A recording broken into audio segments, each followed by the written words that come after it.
आज हम कक्षा 6 विषय विज्ञान जो अभ्यास पुस्तिका है उसका अध्याय 5 लंबाई और गति का मापन, इसके प्रश्नों के उत्तर लिखेंगे।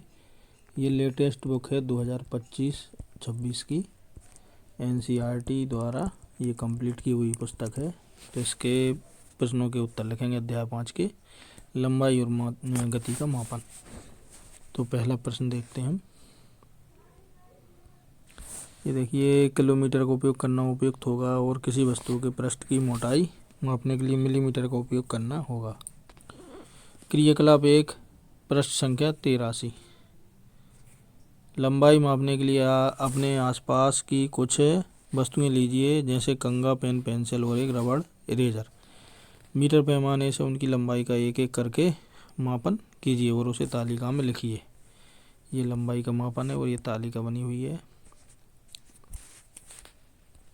इस तरह से आप कंप्लीट कर सकते हैं। क्रमांक 1, वस्तु कंघा, लंबाई 15 सेंटीमीटर। दूसरा पेन, लंबाई 14 सेंटीमीटर। तीसरा पेंसिल, लंबाई 19 सेंटीमीटर। चौथा कैंची 18 centimetre. Fevistick 10.5 centimetre. Pencil box, इसकी लंबाई है 16.5 सेंटीमीटर। साबुन 8 सेंटीमीटर। रबड़ इरेजर 6 सेंटीमीटर। इसको बना लें आप।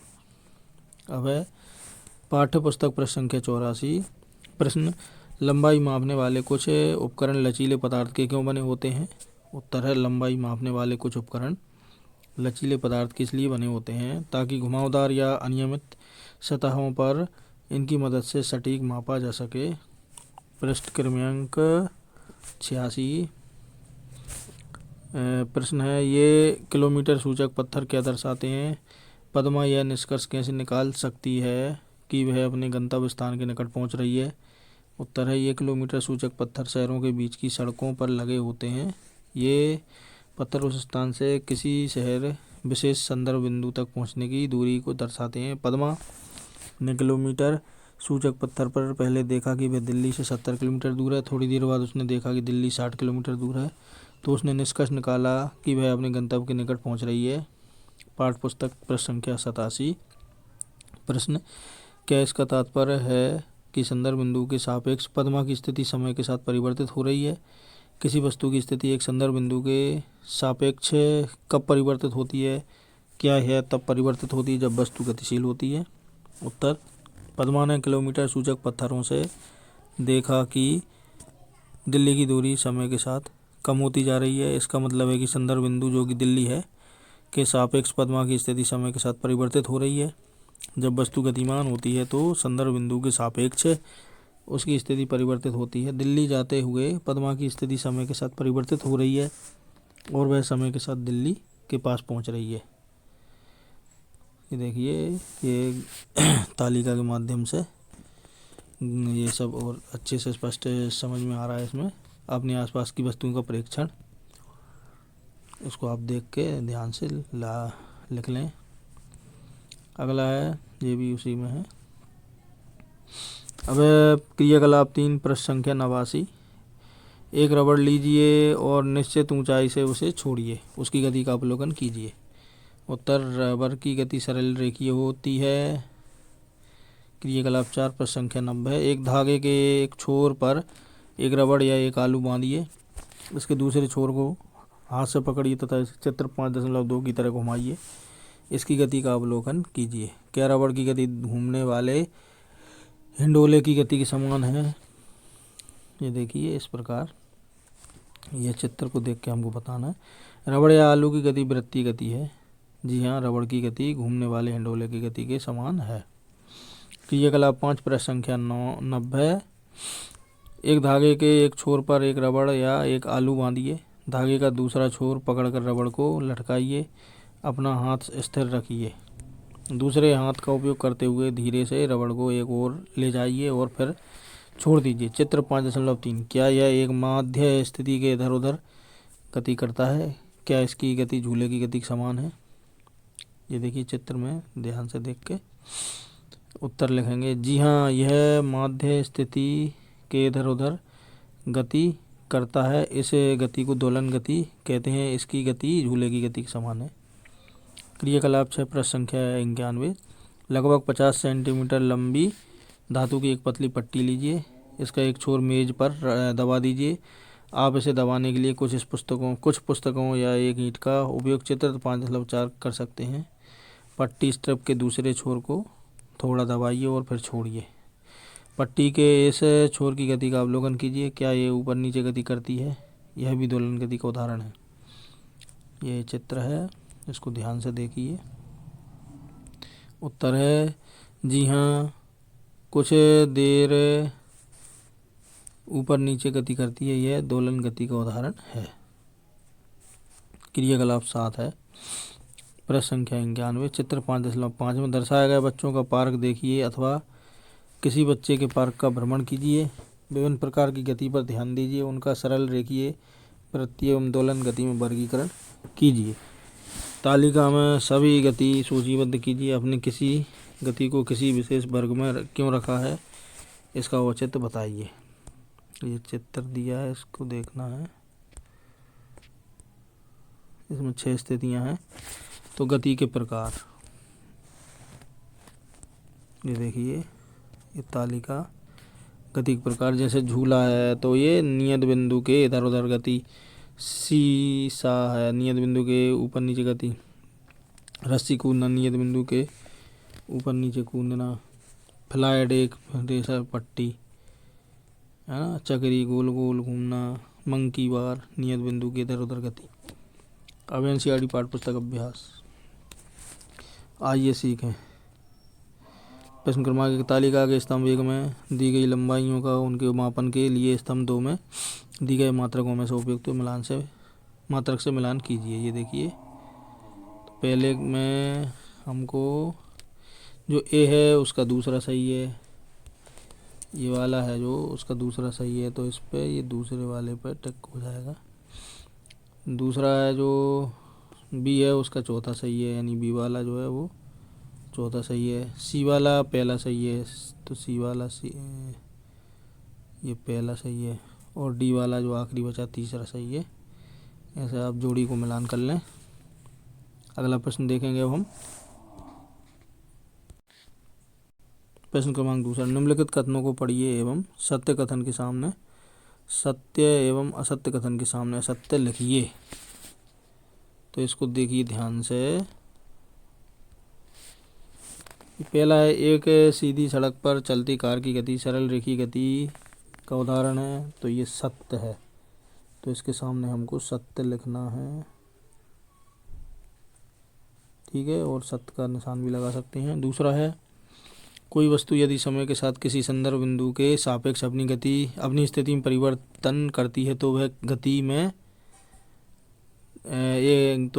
में है, तो ये भी सत्य है। इसके सामने हम उसको सत्य लिखना है और सही का टिक करना है। तीसरा है, 1 किलोमीटर बराबर 100 सेंटीमीटर, तो ये गलत है। 1 किलोमीटर में 100 सेंटीमीटर नहीं होते हैं, तो इस प्रकार ये आप कर सकते हैं। अब अगला प्रश्न देखेंगे हम। प्रश्न क्रमांक 3। निम्नलिखित में से कौन सा लंबाई मापने का मानक मात्रक नहीं है? तो इसमें देखिए घा वाला सही है, तो घा वाले विकल्प पर टिक कर लें। देखिए प्रश्न क्रमांक 3 है, निम्नलिखित में से कौन सा लंबाई को मापने का मात्रक नहीं है? तो इसका जो सही उत्तर है वो घा वाले पर टिक कर लें। अब अगला प्रश्न देखेंगे हम। प्रश्न क्रमांक 4। प्रश्न 4। अपने घर एवं विद्यालय में उपलब्ध विभिन्न पैमाने अथवा मापन फीते लीजिए। इन सभी पैमानों में से प्रत्येक द्वारा मापे जा सकने वाले लघुत्तम मान को ज्ञात कीजिए। अपने परीक्षणों को तालिका में लिखिए। ये देखिए पैमाने लघुत्तम मान तालिका में ऐसे लिखना है हमें। ये इसका उत्तर हो गया। अब अगला प्रश्न देखेंगे 5वां। मान लीजिए आपके विद्यालय एवं घर के बीच की दूरी 1.5 किलोमीटर है। इसे मीटर में व्यक्त कीजिए। तो हमारे विद्यालय एवं घर के बीच की दूरी है 1.5 किलोमीटर। तो 1 किलोमीटर बराबर होता है 1000 मीटर और 1.5 1 किलोमीटर बराबर 1000 मीटर, तो 1.5 किलोमीटर बराबर 1.5 गुणा 1000 बराबर 1500 मीटर। ये हमारा उत्तर आ गया। अगला प्रश्न देखेंगे छठवां। एक गिलास या बोतल लीजिए, गिलास या बोतल के तल के वक्र की भाग की लंबाई मापिए और लिखिए। गिलास और बोतल का तल घुमावदार होता है, उसकी लंबाई मापने के लिए एक लचीले फीते या धागे का उपयोग करेंगे। फिर उस फीते को इंच टेप या रूलर से मापेंगे। मापी गई लंबाई ही हमारे बोतल के तल के वक्र की लंबाई है, इसे सेंटीमीटर में व्यक्त करेंगे। प्रश्न 7 है, अपने दोस्त की लंबाई मापिए और इसे मीटर, सेंटीमीटर एवं मिलीमीटर में व्यक्त कीजिए। मीटर स्केल से नापने पर मेरे दोस्त की लंबाई मीटर 1.4 मीटर, सेंटीमीटर में 1.4 गुणा 100 बराबर हो जाएगी 140 सेंटीमीटर। 1 मीटर बराबर होता है 100 सेंटीमीटर। तो 1 मिलीमीटर होता है 140 गुणा 10 बराबर 1400 मिलीमीटर। 1 सेंटीमीटर बराबर 10 मिलीमीटर। प्रश्न क्रमांक 8 है, आपको एक सिक्का दिया गया है। अनुमान लगाइए कि किसी पुस्तिका के एक ओर के पूरे किनारे पर कोई रिक्त स्थान छोड़े बिना एक के बाद एक रखने पर कितने सिक्के की आवश्यकता होगी। पुस्तिका के उसी किनारे और सिक्कों को 15 सेंटीमीटर के पैमाने पर माप कर अपने अनुमान का सत्यापन भी कीजिए। उत्तर है, हम सिक्के को नोटबुक के किनारे पर रखेंगे और फिर सिक्कों की संख्या गिनेंगे। सत्यापन के लिए चित्र में दिखाया गया नोटबुक के किनारे की लंबाई और सिक्के का व्यास नापेंगे।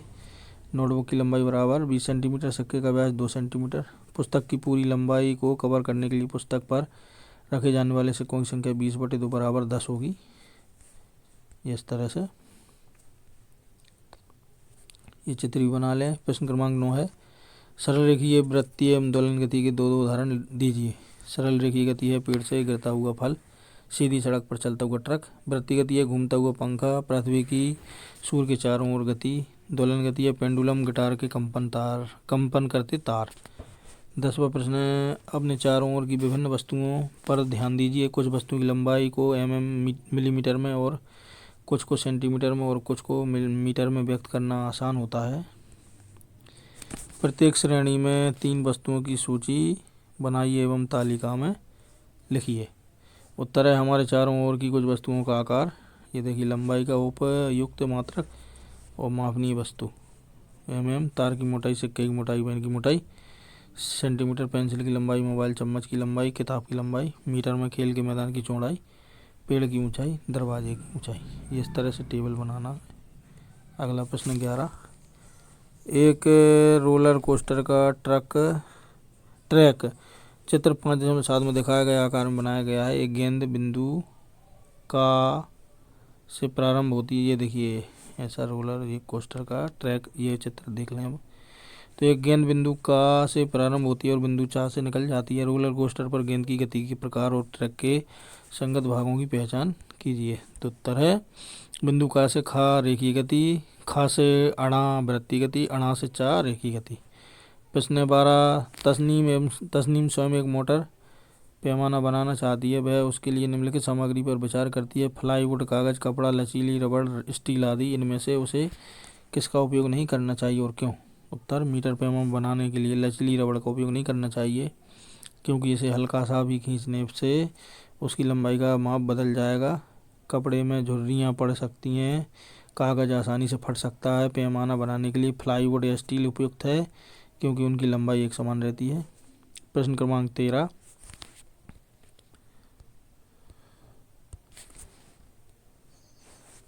अपने दोस्तों के साथ खेलने के लिए लंबाई के मात्रकों के रूपांतरण पर एक कार्ड गेम बनाने के संबंध में विचार कीजिए। इसकी योजना बनाइए और इसे विकसित कीजिए। उत्तर है, छात्र 2 ग्रुप बना सकते हैं। एक ग्रुप कार्डों पर लंबाई की मात्रक किलोमीटर, मीटर, सेंटीमीटर, मिलीमीटर अलग अलग लिखेगा और दूसरा ग्रुप 10, 100, 1000 लिखेगा। जैसे ही पहले ग्रुप का एक छात्र एक कार्ड दिखाएगा, मान लीजिए मीटर दिखाएगा, तब दूसरे ग्रुप का एक छात्र 100 का कार्ड दिखाएगा और बोलेगा सेंटीमीटर, यानी कि 1 मीटर बराबर 100 सेंटीमीटर। छात्र स्वयं नए खेल बनाने का प्रयास करें और भी सीखें। प्रश्न है, आपके आसपास के बड़े पुराने दिनों में लंबाई के मापने के लिए किन मात्रकों का उपयोग करते थे। उत्तर है, हमारे बड़े बुजुर्ग पहले के समय में हाथ की लंबाई, बाह की लंबाई, कदम की लंबाई, पैर की लंबाई, अंगुलियों की चौड़ाई आदि का उपयोग करते थे। अन्य परीक्षा उपयोगी प्रश्न उत्तर, बहुविकल्पी प्रश्न। प्रश्न क्रमांक 1 है, SI क्या है। तो इसका सही उत्तर है चौथा अंतर्राष्ट्रीय प्रणाली। अगला प्रश्न है दूसरा, पेंडुलम किस प्रकार की गति को दर्शाता है? तो इसका उत्तर है दोलन। तीसरा सही उत्तर है। तीसरा प्रश्न है, इनमें से लंबाई का सही मात्रक नहीं है। तो इसका उत्तर है दूसरा इंच। पेड़ की ऊंचाई मापने के लिए कौन सी इकाई उपयुक्त है? उसका उत्तर है पहला मीटर। पांचवा प्रश्न, रेखीय गति का उदाहरण है? तो पटरी पर चलती रेलगाड़ी। दूसरा सही है इसका। रिक्त स्थानों की पूर्ति कीजिए। पहला रिक्त स्थान 1 किलोमीटर में 1000 मीटर होते हैं। दूसरा, लंबाई का सबसे छोटा मान मिलीमीटर है। तीसरा है, घूमता हुआ पंखा वृत्तीय गति प्रदर्शित करता है। चौथा है, किसी वस्तु की दूरी का निर्धारण उसके संदर्भ बिंदु से करते हैं। पांचवा है, जब कोई वस्तु किसी नियत स्थिति के इधर उधर गति करती है तब वह गति दोलन गति कहलाती है। अगला प्रश्न है अन्य प्रश्न, प्रश्न क्रमांक 1, अंतर्राष्ट्रीय मात्रक प्रणाली में मीटर का क्या महत्व है? तो इसका उत्तर देखेंगे हम। मीटर एक महत्वपूर्ण अंतर्राष्ट्रीय इकाई प्रणाली है क्योंकि यह लंबाई का ऐसा ही मात्रक है। यह लंबाई मापने के लिए एक सुसंगत मानक प्रदान करता है। दूसरा प्रश्न है, गति और स्थिर को परिभाषित करें। उत्तर है, जो वस्तु समय के साथ अपनी स्थिति बदलती है उसे गति में कहा जाता है। जो वस्तु समय के साथ अपनी स्थिति नहीं बदलती उसे स्थिर कहा जाता है। प्रश्न तीसरा है, संदर्भ बिंदु क्या है? उत्तर है, जब दूरी किसी निश्चित वस्तु या बिंदु के सापेक्ष बताई जाती है तब इस बिंदु को संदर्भ बिंदु कहते हैं। अगला प्रश्न है चौथा, गति कितने प्रकार की होती है? तो उत्तर है, गति 3 प्रकार की होती है। नंबर 1 सरल रेखीय गति, नंबर 2 वृत्तीय गति, नंबर 3 दोलन गति। प्रश्न है चौथा, वृत्तीय गति क्या है? उत्तर, जब कोई वस्तु वृत्तीय पथ के अनुदिश गति करती है तब उसकी गति वृत्तीय गति कहलाती है, जैसे घड़ी की सुई की गति। प्रश्न नंबर 6, माप की मानक इकाइयों का क्या महत्व है? उत्तर है, मानक इकाइयाँ स्थिरता के लिए माप का एक समान तरीका प्रदान करती हैं। प्रश्न नंबर 7, जब कोई वस्तु अपनी दिशा बदले बिना सीधी रेखा में चलती है तो उसे किस प्रकार की गति कहा जाता है? उत्तर है, इस प्रकार की गति को रेखीय गति कहते हैं, जैसे सड़क पर चलती कार। अब अगला प्रश्न है 8वां, मीटर पैमाने से लंबाई मापते समय हमें किन सावधानियों को बरतने की आवश्यकता है? उत्तर है, हमें मीटर पैमाने से लंबाई मापते समय निम्न सावधानियों को बरतना चाहिए। नंबर 1, दूरी का प्रारंभिक बिंदु मीटर पैमाने के 0 से मेल खाना चाहिए। नंबर 2, आँख को बिंदु के अनुरूप रखा जाना चाहिए। अब है प्रश्न नंबर 9, दोलन गति रेखीय गति और वृत्तीय गति से किस प्रकार अलग है? उत्तर है, दोलन गति में कोई वस्तु एक नियत स्थिति में इधर उधर गति करती है, जबकि रेखीय गति में वस्तु सीधे पथ पर गति करती है और वृत्तीय गति में वस्तु गोल पथ पर गति करती है। प्रश्न क्रमांक 10, दृष्टिबाधित विद्यार्थी लंबाई का मापन कैसे करते हैं? उत्तर है, दृष्टिबाधित विद्यार्थी उभरे अंकन बिंदु वाले पैमाने का उपयोग करते हैं जिन्हें स्पर्श से महसूस किया जा सकता है। इसी के साथ हमारा अध्याय 5 यहाँ पर संपन्न होता है। यदि आपको हमारा ये वीडियो अच्छा लगा तो वीडियो को लाइक करें और इसी प्रकार के और अधिक वीडियो देखने के लिए हमारे चैनल को सब्सक्राइब भी करें। कमेंट सेक्शन में जाकर आप अपने महत्वपूर्ण सुझाव भी हमें दे सकते हैं। धन्यवाद।